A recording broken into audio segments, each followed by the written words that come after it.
Assalomu alaykum aziz muxlislar, tayanch nuqtasining aziz muxlislari. Mana yurtimizda so'nggi olib boriladigan oliy ta'limdagi agar tendensiyalarga va trendlarga qaraydigan bo'lsak, yillar bosqichida, yillar kesimida ko'plab ingliz tilidagi, masalan o'sha ingliz tilidagi o'quv rejalarining soni oshib bormoqda va ingliz tiliga va xorijiy tillarga bo'lgan e'tibor ham oshib bormoqda. Shuning uchun biz qaror qildikki, tayanch nuqtasini imkon qadar oyda bir marta yoki oyda 2 marta ingliz tilidagi sonini ham boshlashga qaror qildik. Ya'ni kelajakdagi sonlarimizda, efirlarimizda imkon qadar yurtimizda xizmat ko'rsatayotgan o'sha ilg'or universitetlardagi professorlarni, o'qituvchilarni, trener, spikerlarni taklif etish niyatimiz bor. Demak, bizi maqsadimiz dunyoda bo'lib o'tadigan, ya'ni ta'lim tizimida bo'lib o'tadigan ilg'or tendensiyalar haqida ingliz tilida imkon qadar prezentatsiyalarni tayyorlab sizlarga taqdim etish. Bugungi mavzuyimiz 21-asrdagi ta'lim tizimidagi strategiyalarni biz qanday joriy etishimiz kerak. Ya'ni hozirgi bo'lib o'tadigan, bo'layotgan jarayonlarda qaysi metodologiyani ishlatishimiz kerak. Qay biri juda ham talabalarni dars o'rganishida, o'sha masalan ko'zlangan kontentni o'rganishidagi salohiyati, kuchini, qobiliyatini rivojlantirishda qaysi metodologiya juda ham effektiv hisoblanadi. Shuni biz bugun birgalikda ko'rib chiqamiz va imkon qadar buni ingliz tilida tushuntirishga harakat qilaman. So, it's a great pleasure again to be here with you, and it's my honor to present the first program that we are running for the last 6 months, and the first program will be in English. And today's topic is 21st century language learning and teaching, implementation of intercultural education. So, let's see the sequence of topics. So, a short story about language learning, a brief history of teaching English as a foreign second language, terminologies, language teaching approaches, and teaching English as a second language in the 21st century. So, most of you know that. If you remember, if I will ask you a question, could you explain the first time you learned your first foreign language? What was the language acquisition? What was the approach? What was the methods? It will be very difficult for you to remember your elementary school first grade or second grade or third grade, the time when you started your acquisition of foreign language.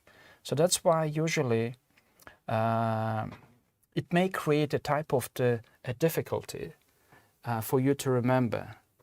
If I will ask you a question like, can you explain me the first lesson you encountered in learning and acquiring a foreign language? So this is the question usually people are asking each other about the first foreign language. So, the language methodology is always interconnected with and we call it interdisciplinary. So we always need a linguistics. So it means that you need to know and you need to understand about the linguistics, about psychology, about applied linguistics, and the aim of instruction, right? So the linguistic, the nature of language in general, and also the English language and the languages of the learning in particular, and psychology. So usually what's happening in the brain, this is very important. So the psychological behavior of the learner and the time when he's or she's learning a language and what she feels or he feels, this is very important, the psychological process. And usually traditional education didn't include the psychology or didn't focus on psychology too much. And applied linguistics. So most of the recent studies or most of the scholars worldwide, they are very focusing on applied linguistics. As we know, there are different types of linguistics. We have a pure linguistics, mostly semantics, syntax, phonology, etc. And a very less number of scholars are very interested for pure linguistics, or we call it theoretical linguistics. And also the second type of linguistics, we call it second category, we call it descriptive linguistics. It's mostly, we call it comparative linguistics. It's a translation studies, etc. And we have applied linguistics, which is a worldwide phenomena and widely used in most of the universities in the world. So the applied linguistics, it investigates and offers solutions to language-related real-life problems. So we can include EFL, TOEFL, for example, language education, and the other type of applied linguistics. And the instruction, what things must the learner be able to do or with English. So usually we have a task while teaching a foreign language. So what the learner should learn, for what purpose. So we call it needs analysis. So if he's going to be a pilot or economist or like a businessman, etc. So the limited terminologies and the tenses will be selected to teach the language which really fits the content of the learner. Right.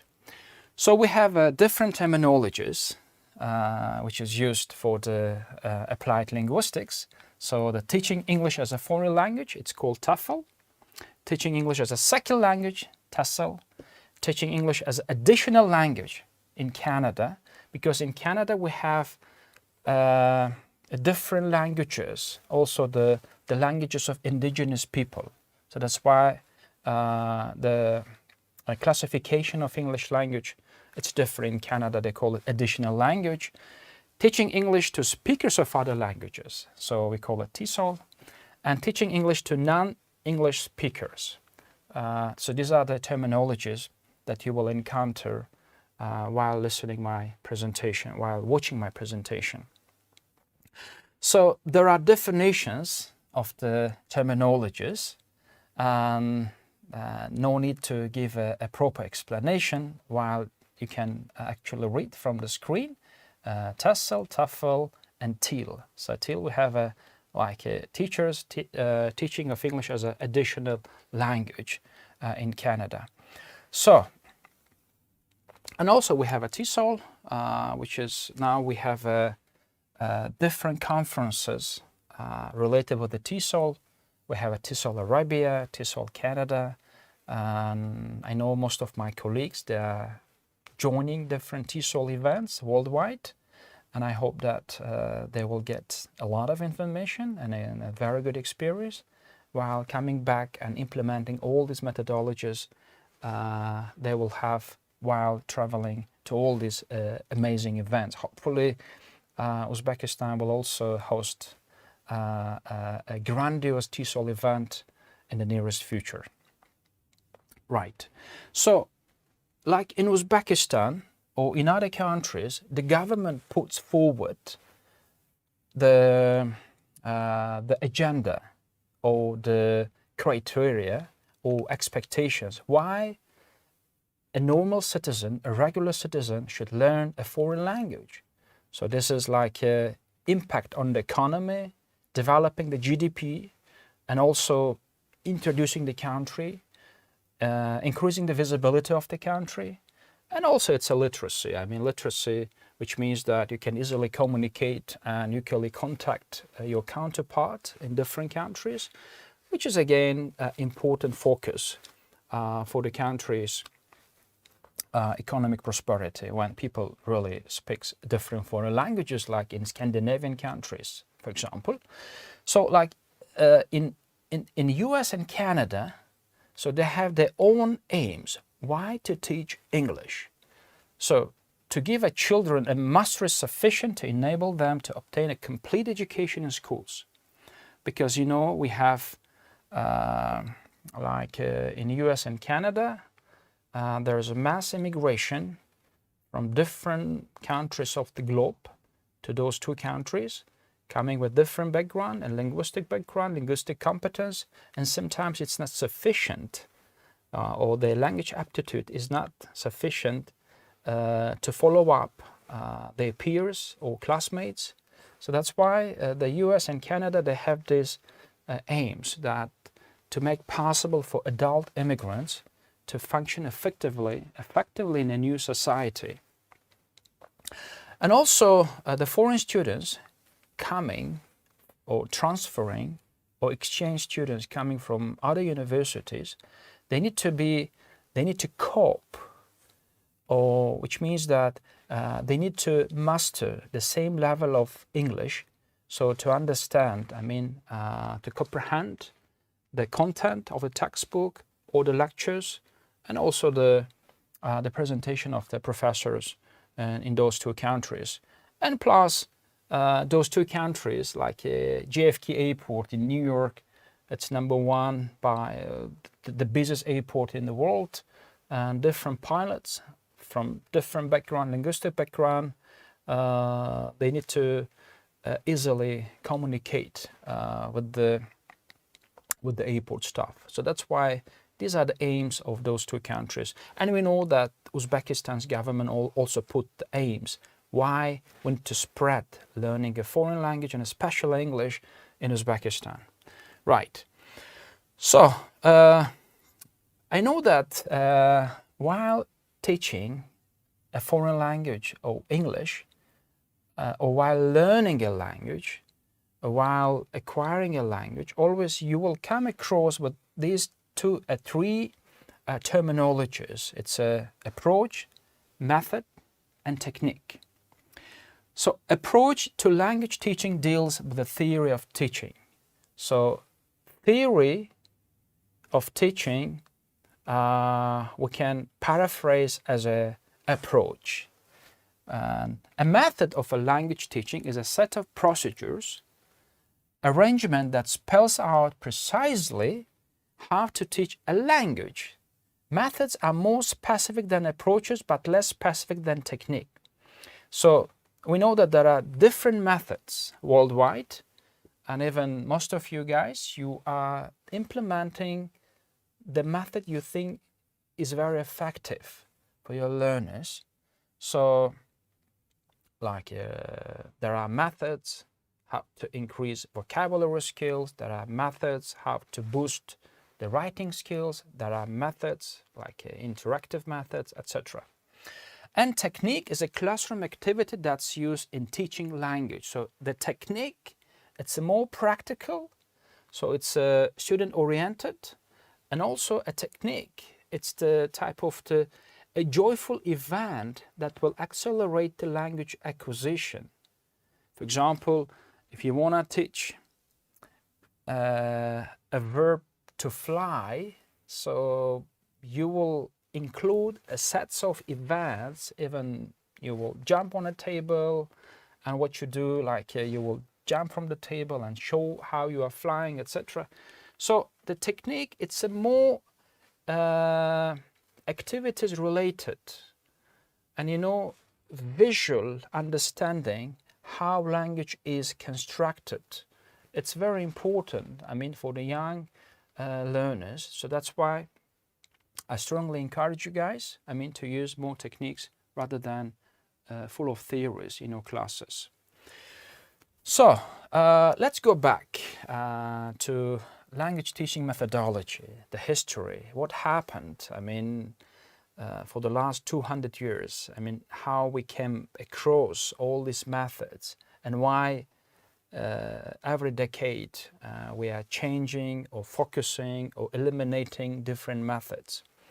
So the pre-20th centuries, we had two approaches. So the focus on using language, so speaking and understanding. So, and analyzing language, learning the grammatical rules. So, which means that the beginning of the 20th century, people were migrating, going for the business, trading, and so understanding the language and explaining someone some thought was the priority. So that's why people mostly focused on the survival language, just to explain their thoughts and express their ideas. So the classical Greek and medieval Latin periods characterized by emphasis on language use, like the reading and translating those very ancient books, the Bible, etc., or the books that were generated from the Greek school of thought.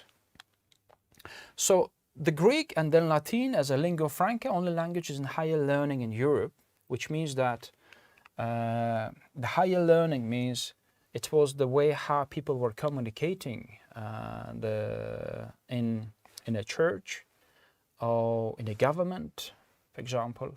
So and plus the way of the means of the communication, and also at universities as well.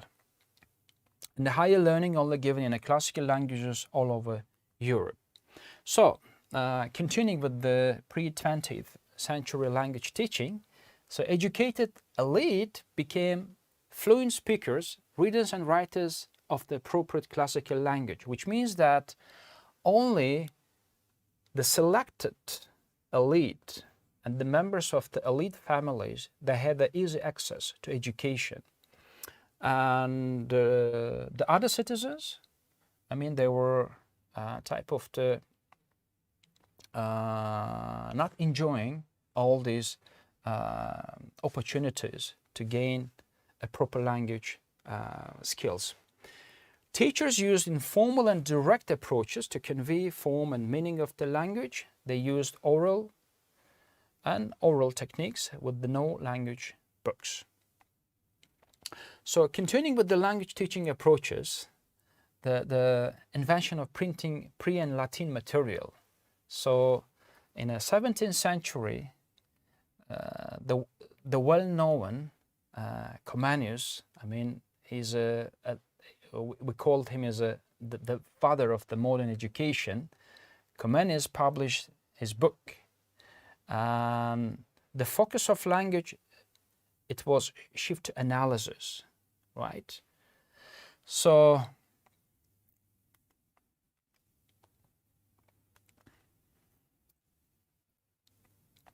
yes, so language teaching approaches that was recommended, or actually it was generated by the Comenius, the well-known the priest, and also a very well-known educator, and he proposed inductive approach, and we call it Comenius techniques as well. So the goal was to teach language use rather than language analysis. So that's what we call more like a communication approach.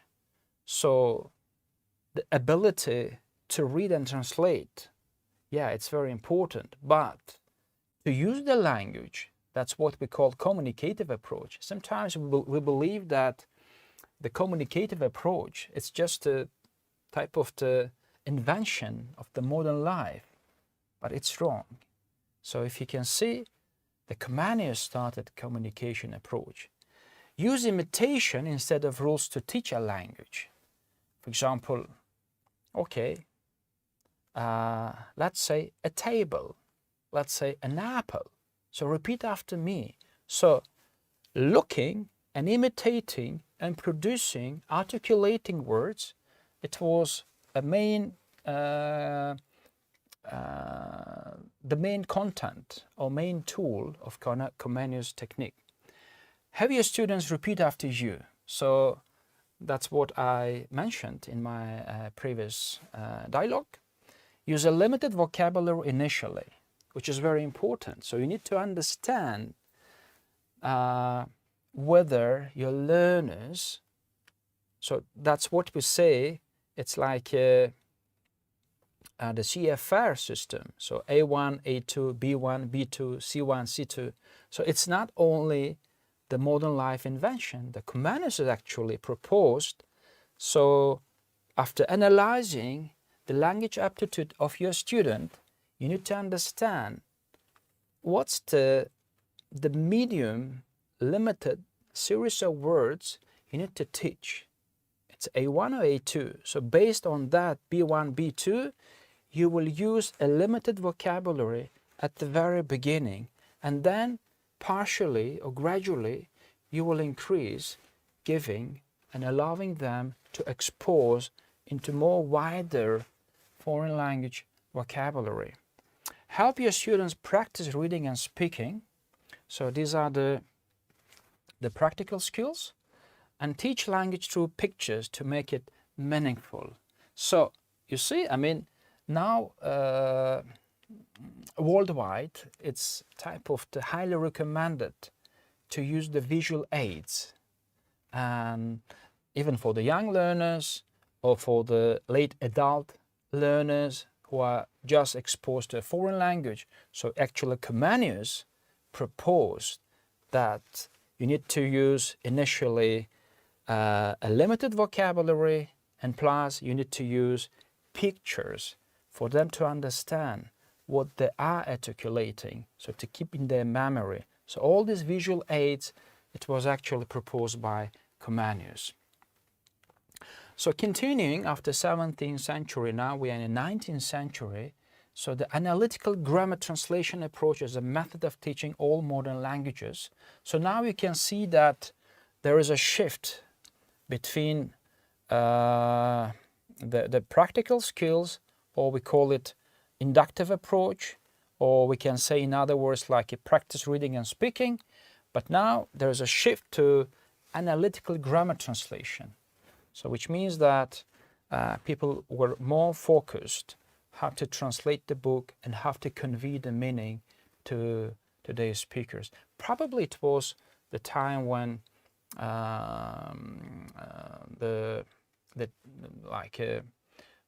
scientific translation of the foreign books were required by different universities, or even missionaries spreading introducing the Bible. So by end of 19th century, so now we have a direct method, ability to use rather than ability to analyze a language. Now you can see there is a slight shift from analytical translation, grammar translation, towards ability to use the language. And that's the main phenomena right now we are facing with our students in Uzbekistan, or even the teachers' lack of proper methods or proper techniques. Sometimes they are mostly focusing on analytical grammar translation rather than ability to use the language. That's the main problem why most of our young generation cannot communicate. They have very good competence of a language acquisition, so they can easily explain you the definition of different tenses. So if you ask what's the present progressive tense, etc., or any questions related with the fragments of a textbooks, but while you will introduce them or invite them for spontaneous speech and generating different type of questions, then they will be stuck. And because the less practical usage of a language always limiting their skills to use the language. Good. If you ask me question, so Professor, we have different type of methods starting from 1920s and up to now. So I can type of the highlight those 9 approaches that I think could be useful, but again based on the age, based on the interest, based on the needs analysis, and based on the background and classroom environment, you may select any of those 9 approaches. So we have a grammar translation approach, direct approach, reading approach, audiolingualism, situational approach, cognitive approach, affective humanistic approach, comprehension-based approach, and communicative approach. So right now it's a widely phenomena we are facing with the word like learner autonomy. So, or self-study, autonomous learner. So these are the phrases and the words frequently you are reading or facing or listening in your daily life. This is one of the phenomena highly recommending the universities to arrange an environment for autonomous learning, which is very important. So let's see the definition of the learner autonomy. In 1981, it was coined, or it was generated by Henry Hollick. Learner autonomy is when the learner is willing and capable of taking charge of his or her own learning. The learner should be capable of determining the objectives, defining the content and the progression, selecting methods and techniques to be used, monitoring the procedure of acquisition, evaluating what has been acquired. So that's very important. So autonomous learning happens once leaves the classroom, and without any command and without any control, trying to understand or to continue what he started to acquire in the classroom, which is very important. So this is the main problem, I think, in most of our high schools and universities, because we think that actually our students becoming more teacher dependent rather than teacher independent, which means that they cannot notice their mistakes. We call it noticing hypothesis. So always they need to have some reinforcement, some encouragement, or some support. And always they are reliable, and they cannot actually think that whether I can continue my acquisition once I leave the classroom or the library. So which means that education actually continues after university hours, and it should be the main fragment of the curriculum. So that's why most of universities right now, they're allocating the time for the learners. So we call them self-study or autonomous learning. But the problem is the way of how we're understanding and how we're applying this autonomous learning. Sometimes it's misused or wrongly implemented by some of universities. Still, they didn't understand the concept of the learner autonomy. Anyway, autonomy is not a method of a language learning, it's a capacity. So it's a self-study, negotiated courses, distance learning, independent learning, and autonomous learning. And how do people understand one another when they do not share a common cultural experience? So these are the two questions actually we should ask, because we are now living in a globalized world. What kind of communication is needed by a pluralistic society to be both culturally diverse and unified in common goals? Even in Uzbekistan, we have different ethnic groups, different minorities, and we have different languages spread all over Uzbekistan in north, south, west, east. How does communication contribute to creating a climate of respect, not just tolerance for diversity? These are the questions actually generated by the scholars who are spreading the idea of globalization and intercultural education. And dealing with the difference, and historically, if we were unsuccessful in avoiding different people, we tried to convert them. Political, economic, and religious missionaries sought out opportunities to impose their own beliefs on others. So which means that throughout the history, a lot of missionaries, they tried to convert people by implementing ideas and beliefs of their own religion, doctrines. So that's what we say dealing with the difference. Okay. So one of those methods I mentioned in the previous slides, comprehension-based approaches, or CBA, we call in another way, or comprehension-based learning, CBL. So, total physical response. It was generated or coined by Professor Escher. Delayed oral response. So, these are the now approaches, like the natural approach or diglot weave input or code switching. These are the approach that I'm going to elaborate in the coming next slides. So, total physical response. So, Professor Escher says, the door of understanding is first opened as children respond meaningfully to a particular type of input. So we have an input and we have an output. Namely, directive in context-clear situation that invite an action response rather than a verbal response.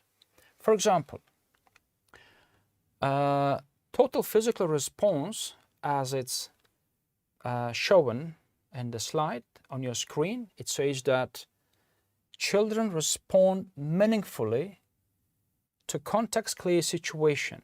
So action required here, not verbal response. For example, if I will say, sit down, yes, sit down. Stand up, stand up. Sit down, stand up. So if I will say right now, anything in Chinese or Korean, Japanese, children cannot understand, or even the adult learners cannot understand. So the total physical response, it's the way of checking or double checking whether there is input and the physical response required. Let's jump, jump. Let's smile. Raise your hands. So these are the actions required while I am commanding, ordering, and instructing someone. So usually, early social interaction is through physical response to invitations for movement, such as throw the ball, sit down on the chair, wipe the chalkboard. Mechanism is short and simple. Directive, command. So usually total physical response is used for the young learners and for the late adults who are just learning a language, a foreign language. So that's why it should be a very short. You cannot use a very long sentence because you are not actually expecting that they will verbally articulate something, but rather they should act upon your command. Sit down, stand up, let's jump, let's run, etc. The hearing and the interpretation of the directive. So hearing, like sit down, so a child will analyze or your students will analyze. Doesn't matter in Korean, Turkish, Japanese. So that's why we have those cells in our brain that keeps every single linguistic property, so which embraces articles, gerunds, verbs, colors, movements, etc. So hearing and interpretation of the directive, the overt action, and then immediately the visible confirmation or disconfirmation of comprehension.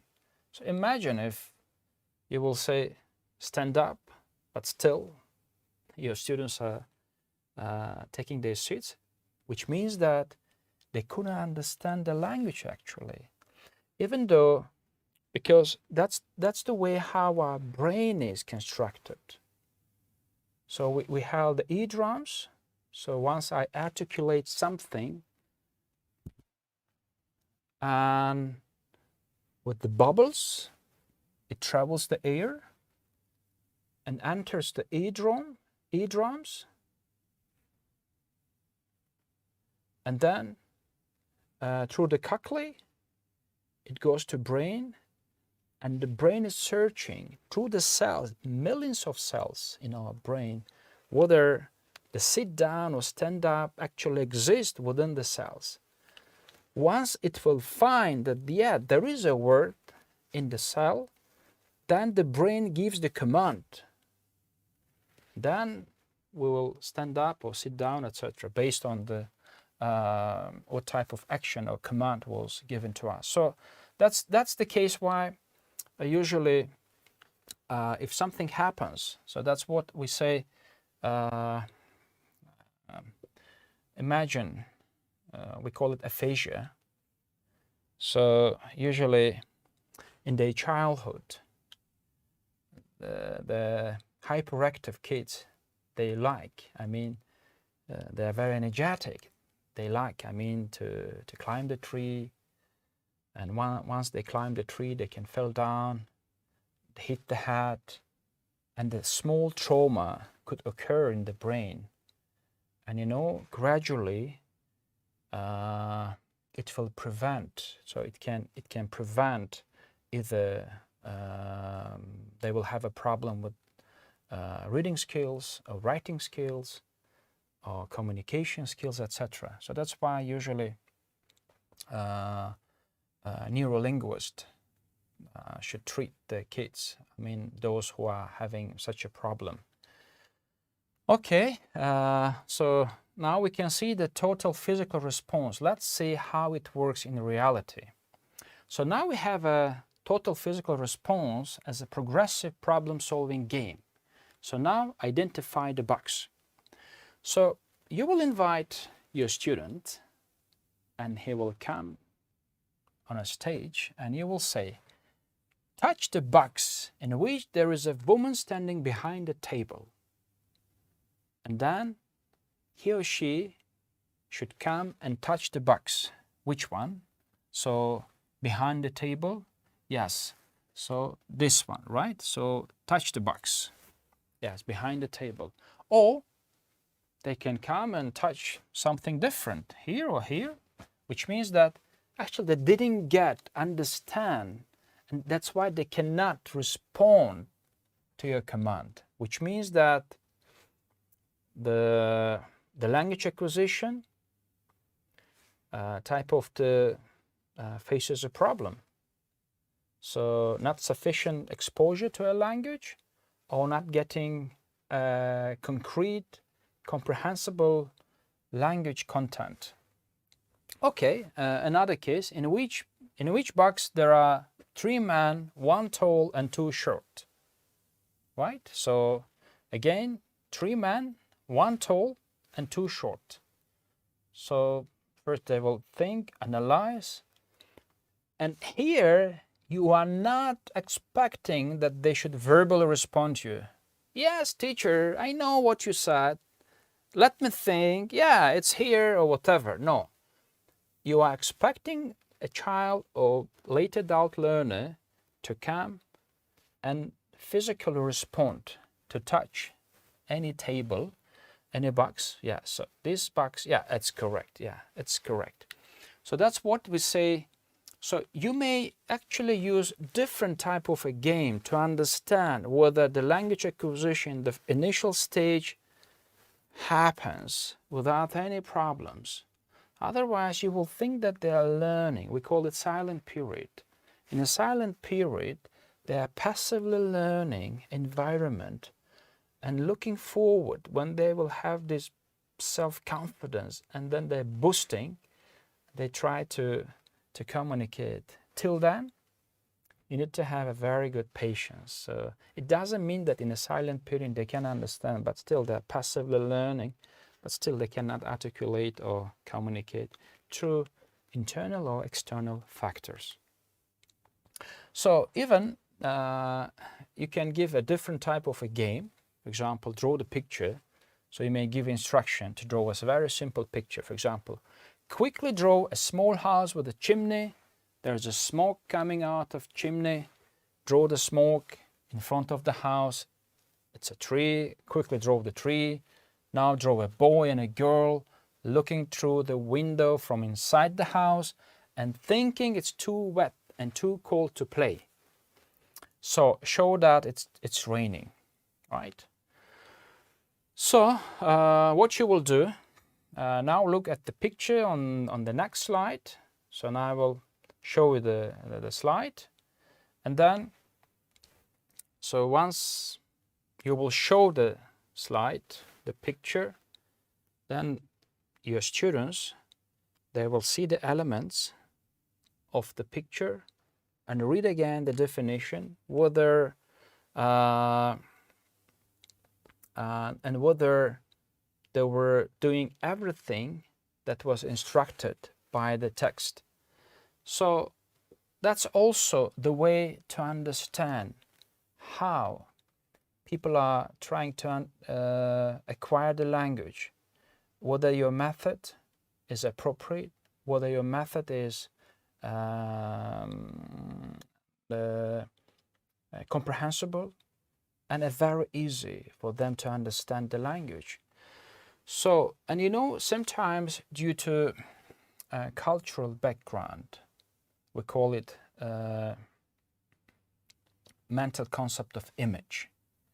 Due to the cultural background, sometimes we can have a different understanding about the world. Let's talk about the dark.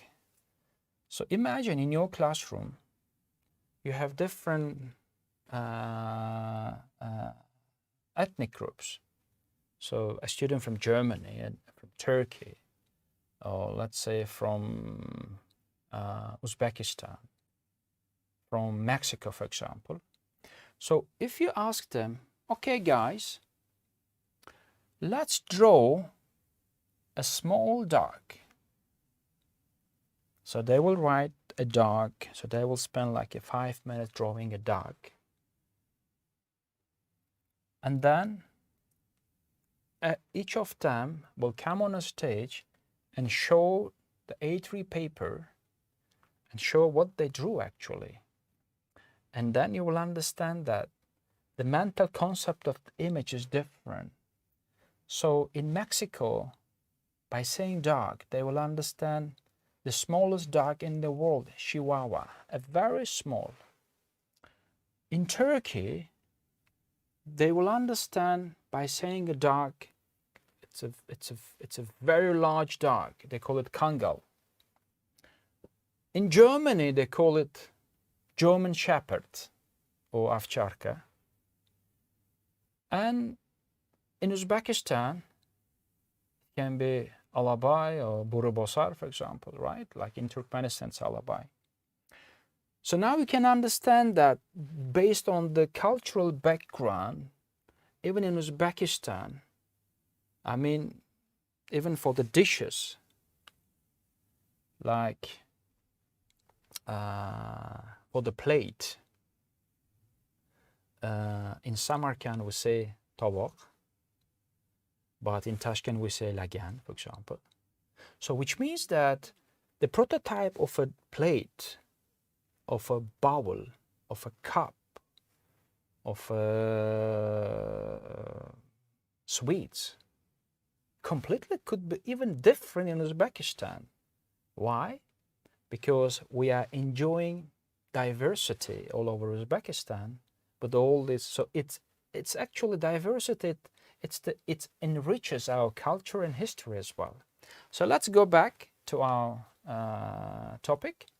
So let's see what I was actually expecting from my students to show as a proof of evidence whether they understood my command or my directives. Yeah, so this is actually implication, and this is the reflection of the text from the previous slide. So this is the text interpretation, and here we have actually a real picture. But believe me, most of the students or young learners, they will have a different view, because, you know, in different cultures, the house could be shaped differently, or chimney, or in some countries there is no rain even, or snow, for example. So So which means that you will even understand the inner soul, how the inner soul reflecting to a language, we call it sociology or social linguistics, how language affects a society, or vice versa, how society affects a language. Okay, we call it diglot weave input or code switching. So right now, most of our kids, they're bilingual, even trilingual, or polyglot. So most of our citizens, they're traveling around the globe, living for a while there. For example, myself and my family members, we spent almost 20 years. So which means that sometimes the kids are exposed to another languages. Even here in Uzbekistan, for example, in Tashkent, like in school, they communicate in Russian, for example, if it's a Russian-speaking classroom. So with their neighbors, they will communicate in Uzbek. But in Samarkand or Bukhara, for example, we have a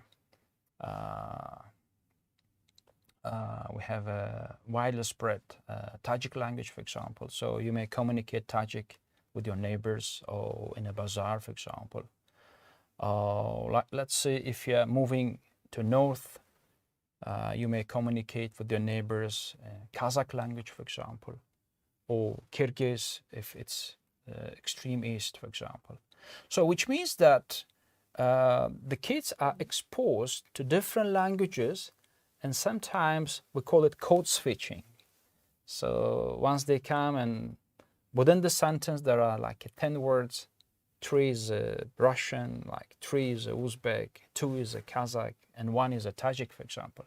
So that's why the code switching is a wide phenomena right now. Even in a daily life or in a daily conversation, even adult, like we are living in the, as a part of society, we are frequently code switching different words, and it was a part of our legacy.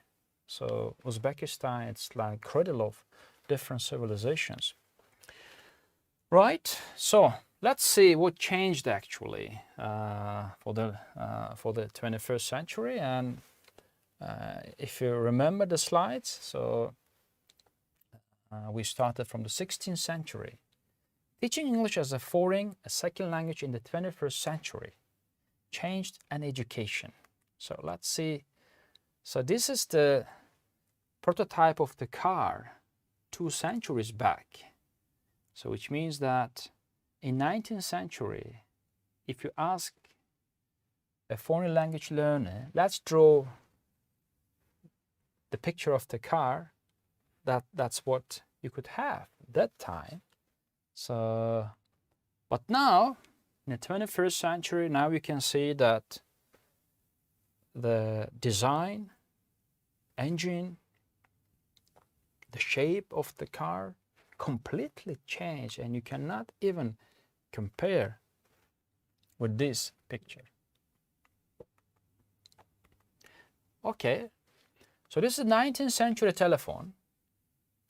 Yes, I think still most of your grandparents or even your parents still, they're very accustomed to use such a traditional phones because it reminds a history, and it also stands for aristocracy, and maybe very easy to use.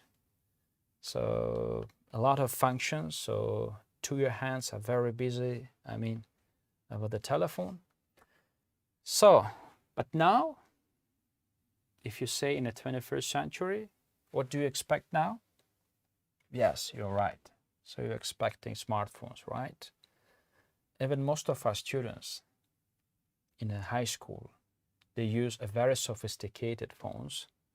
And even the babies, I mean like 1 year old or 2 years old, they are so technically, they're technically type of the designed and multifunctionally use the phone not only watching the YouTube cartoons and the videos, but also doing a lot of other functions of the phone. Right, so 19th century plane. Yes, the brother Wright, right? The first plane that was invented, and people were enjoying a lot the first plane. But now we have, of course, a different type of a plane, which means that now you can see that the technology changes and changes, right? So yes, what about 19th century classroom? Tell me, or think for a while, what type of picture you are expecting for the next slide? This is very, very important, right? So like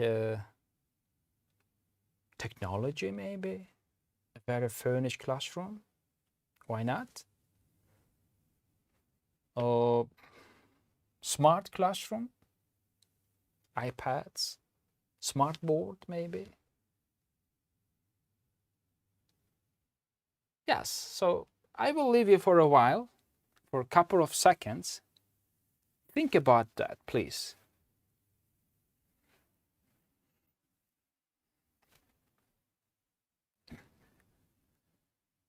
Yes, I came back. I said, I will be back. So, what type of picture you are trying to visualize in your mind as a prototype of a 21st century classroom? Let's see. Yes, nothing different. Still, those kids raising hands, shouting, screaming, and here as well, the same stuff, which means actually education didn't change much. Why? Look, it was extracted from Time magazine, so December 18, 2006. And it's a text. Rip Van Winkle awakens in the 21st century after 100 years snooze and is of course utterly bewildered by what he sees. Men and women dash about, talking to small metal devices pinned to their ears. Young people sit at home on sofas, moving miniature athletes around electronic screens. Older folk defy death and disability with metronomes in their chest and with the hips made of metal and plastic. Airports, hospitals, shopping malls, every place Rip goes just baffles him. But when he finally walks into a schoolroom, the old man knows exactly where he is. This is a school, he declares. We used to have these back in 1910s. Only now the blackboards are green. So, nothing changed actually in education except blackboards. So, which means that the famous German philosopher Alexander von Humboldt, he says, a language cannot be taught. One can only create conditions for learning to take place. You see, it's very important. So, which means that we need to create a condition, motivation, environment for the language learners to learn a language. For example, in Finland, in elementary school, while they're learning a foreign language, all classrooms without any furniture. So the kids are just running towards classroom and interacting, jumping, flying, etc. So they are learning a language through actions. So that's very important. Unfortunately, most of our foreign language teachers, they think that they should control and expose a lot of books, and they think they are the source of language acquisition, which is wrong. So if you create an environment, they will learn a language. So the characteristics of affected 21st century teachers. So language didn't change. And even the characteristics of the teacher didn't change. And the challenge of a care in schools. So a professional teacher or instructor should have or should possess and should be caring about the students, friendliness. Unfortunately, most of our professors or teachers, they assume they possess full of knowledge. That's why they should be distanced. And that's why they're keeping away themselves from the students. Respect for all students, regardless of a gender, social status, ethnicity, linguistic competence, professional attitude, etc. So these are the factors. Always you should respect your students, regardless whether they are mastering the language, they are highly exposed to a language, they are producing a very good command in a foreign language. Still, you should respect all your students.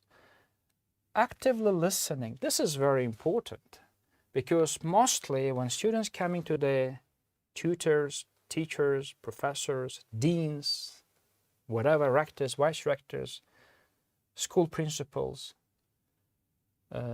master teachers, etc., always there is a barrier.